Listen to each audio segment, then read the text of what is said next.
Good morning, guys. Welcome back to the Tactics of Trav YouTube channel. So in this one, we're playing white, and black just moved rook to c6.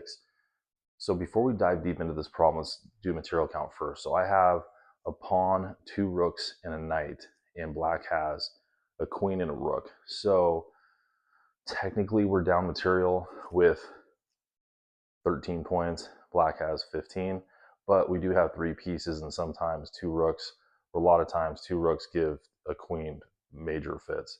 So sometimes you want the 2 rooks instead of a queen. So let's start with the obvious here and see what we can juggle. So after rook to c6, let's start with the obvious with rook takes c6 check. Then queen takes c6, and what could we do? Maybe rook to f7 check. And what's key about that check is that the knight does block the king from coming up to b6 or d6. I mean, the pawn on a5 also keeps the king from coming to b6. So really, you have two pieces there keeping black's king from going to b6. But after rook to f7 check, he'd have to go back. So maybe king to b8, let's say. So let's say he goes king to b8. What would our follow-up be?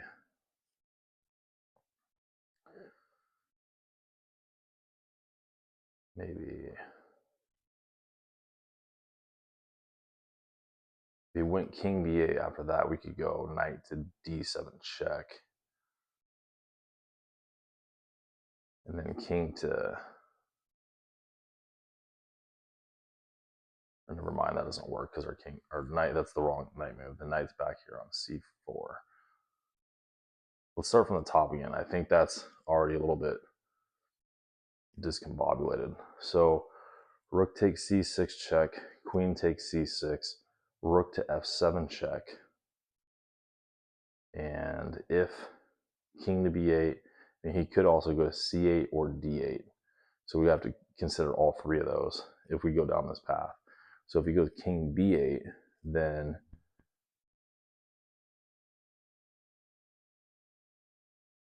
what would we do?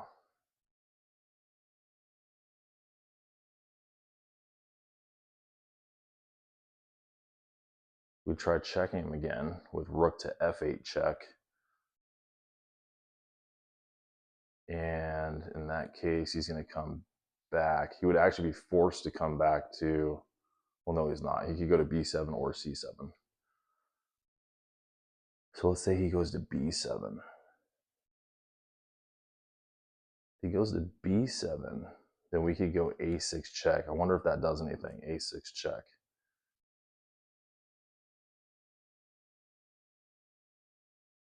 Or wait a second. If he goes to b7, we have the knight. No, we don't have a knight fork because the a pawn's in the way. So we would have a knight. We would have a knight fork on a5 if our pawn wasn't on that square. But I wonder if we could get it on a5, like a6 check. Maybe queen takes a6.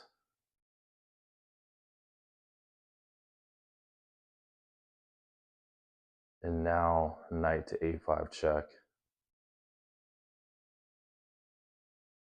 King c7.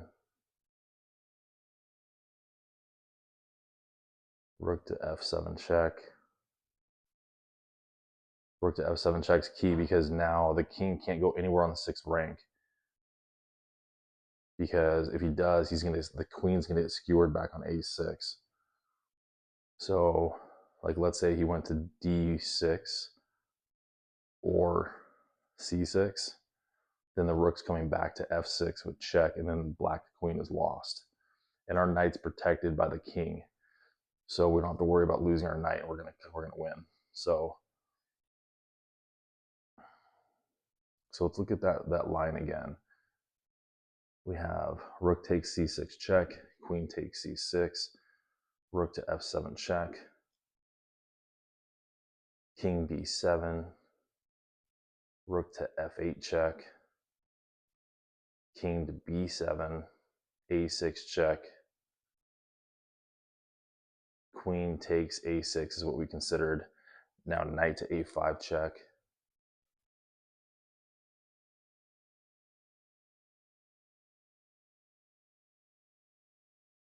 Now we know he's going to lose his queen if he goes anywhere on the 6th rank.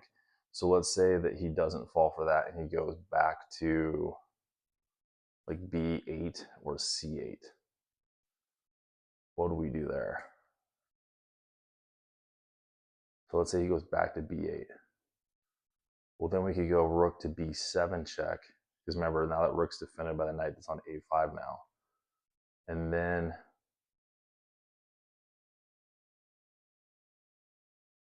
the king has to go to C8.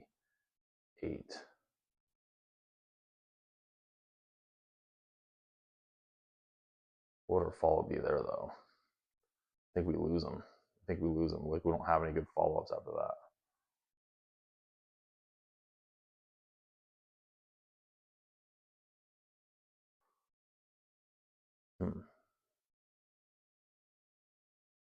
Yeah, interesting. I think I lost him there. So rook, so start from the top. Rook takes C6 check, queen takes C6. Rook to F7 check. King to B8 is what we've been working with.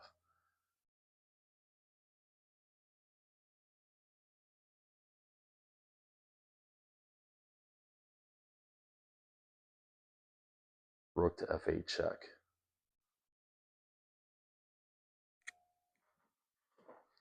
And if rook to F8 check, king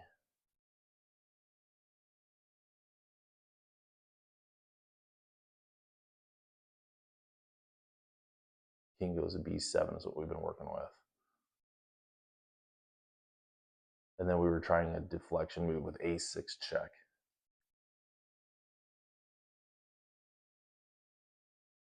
Queen takes A6.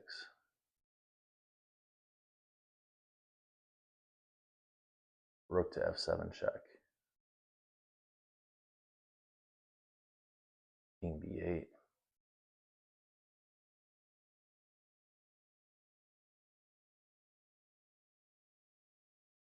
Huh.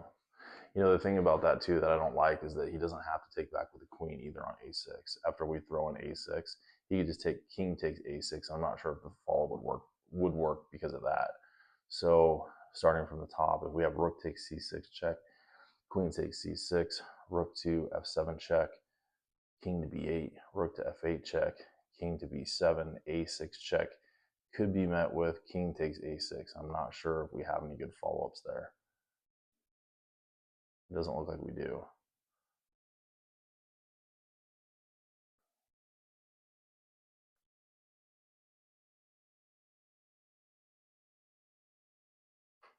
You know, so instead of taking back with C6, you know, I just saw this, and I don't know why it just now struck me, but look at the relationship of the rook and the queen. So right now we could fork those pieces with like knight to E5. So maybe instead of taking on C6 first with that obvious move that we would start with, just taking, checks, captures, threats, because that's a check. Let's try a threat with knight to E5 and see what that does, because it threatens both the rook and the knight, or the rook and the queen. The queen could come down to D4 with a check though. So maybe queen to D4 check, and what do we do there? I mean, now we have two pieces striking at our rook on C5.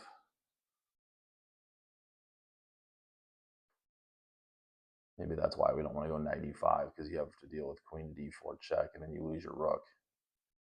Yeah, I think that's what happens. I don't think knight E5 works because of that queen to D4 check move. So maybe it is back to C6. Rook takes C6, queen takes C6. And then at this point, let's try, well, I was looking at knight to E5 here, but you can't because now we lose our rook. Well, no, we don't. I was gonna say we lose our rook on F3. If we go knight E5 here, it attacks the queen on C6 and the rook on F. It defends the rook on F3. So maybe it is knight E5 here. So what I'm looking at is rook takes C6 check, queen takes C6, knight E5. There's a whole bunch of opportunity, or a whole bunch of possibilities here. After knight E5 here, I mean, black could check us with queen to D6 check, and you know, if they do, Then we could go king to c4, or we could go king to b5.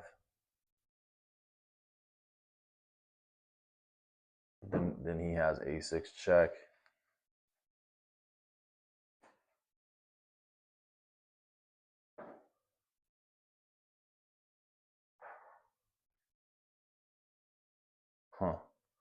Really kind of unclear. Really kind of unclear what the path is here. Rook takes c6 check, queen takes c6. Knight e5 isn't very forcing.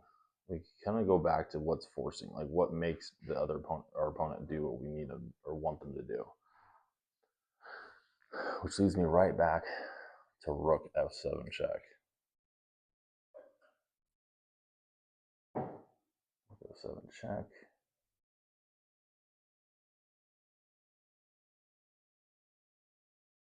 That means we got to deal with king b8, c8, or d8, and we got to know the difference on all three of those.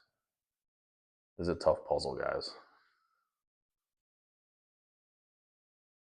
Rook takes c6 check, queen takes c6, rook f7 check, king b8.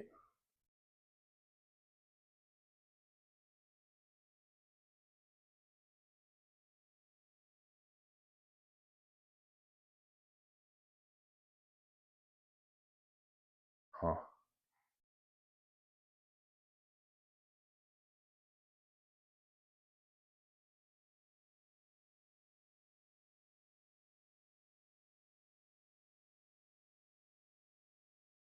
Yeah, I'm not sure, guys. Like, I don't think that works. I mean, there's just so many things that could happen. It seems like it's not forcing after rook to f7. Like, you could go b8, you could go c8, you could d8, go d8, and then we got to calculate all the lines there.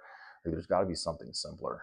Like, what if maybe instead of rook takes c6 check, what if it's like something out of left field, like rook to f7, pinning the queen to the king, and then there's like some sort of fork or something. I think that's it, guys. I think it's funny. It's funny when you just look like at crazy things and they actually work out. I think that's it. Rook to f7, pinning the queen to the king. Okay, so now if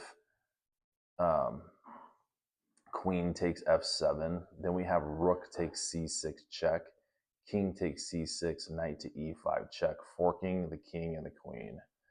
So that's what it is. So, you know, it's interesting because when you do these problems, if it seems like it's getting too complicated, it probably is because we're making it too hard for ourselves. There's probably a more simplified way of doing this.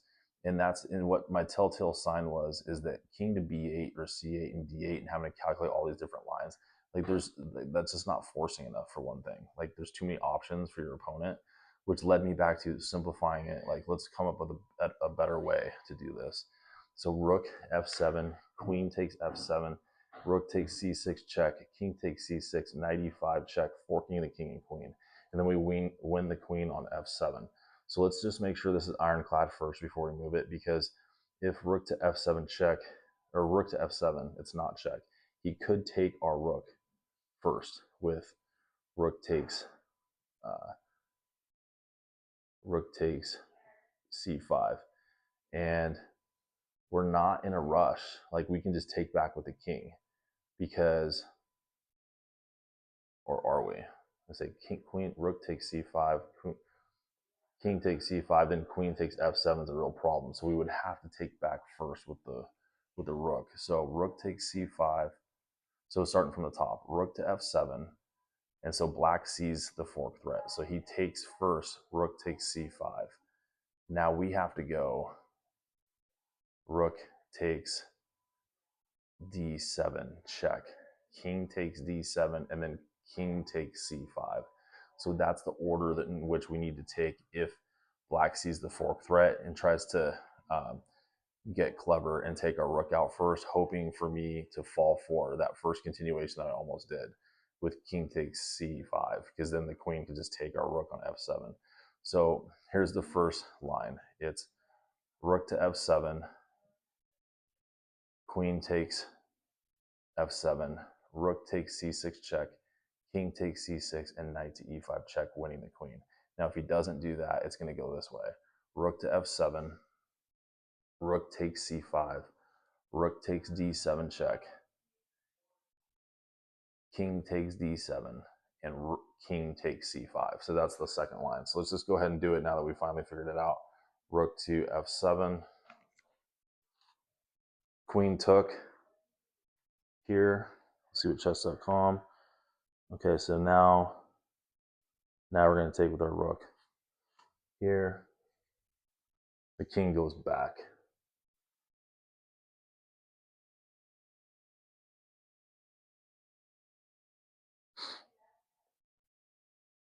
Okay, so the king went back here.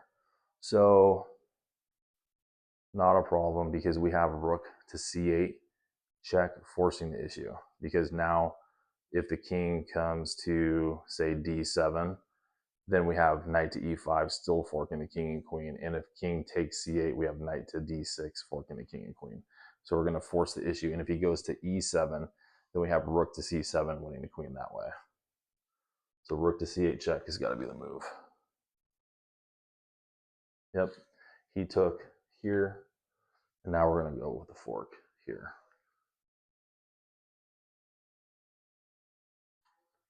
King up here, and now knight takes.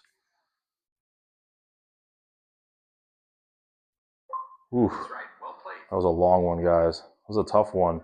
That's a 2080 rated problem with only a 39.1% pass rate. I can see why. There's a lot of twists and turns and a lot of calculations that you might make without needing to make them. And when you start doing that, like, you have to find a way to simplify and see if there's a better way, a more efficient way of doing it.